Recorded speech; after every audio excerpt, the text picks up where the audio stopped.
Buku, buku. Mari beli buku, buku. Ya. Mari beli buku ya.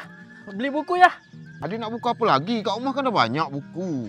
Bang, tengok dulu bang. Macam-macam ada kat sini bang. Buku Dragon Ball ada buku Conan, ada Mustika. Tengoklah dulu bang. Bang, buku belajar tak ada ke bang? Buku belajar mana ada bang kat sini. Semua ni buku untuk melalakan budak bang. Dah tak payahlah dik. Semua buku melalakan budak ni. Alah, tak apalah beli buku melalaikan budak. Lagipun dekat rumah dah banyak buku study. Beli buku komik pula ya. Adik nak komik apa? Ni ya. Budak getah. Budak getah. Budak getah ni berapa ringgit bang? Harga asal dia RM4.30 bang. Tapi ada promosi bang. Promosi? Ya, bang. Berapa pula bang? Promosi?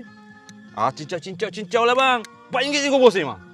Murah lah tu ya. Belilah ya. Bolehlah.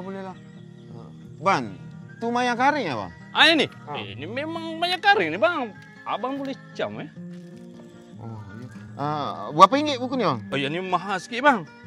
Yang ni RM3.20 bang. Bolehlah ini. Dua. Dua ni berapa bang? Kalau ambil dua, cincau je bang. RM10 bang. Murah lah ya. Bayar ya. Bolehlah, okeylah. Terima kasih ya. Okey, jalan elok-elok bang.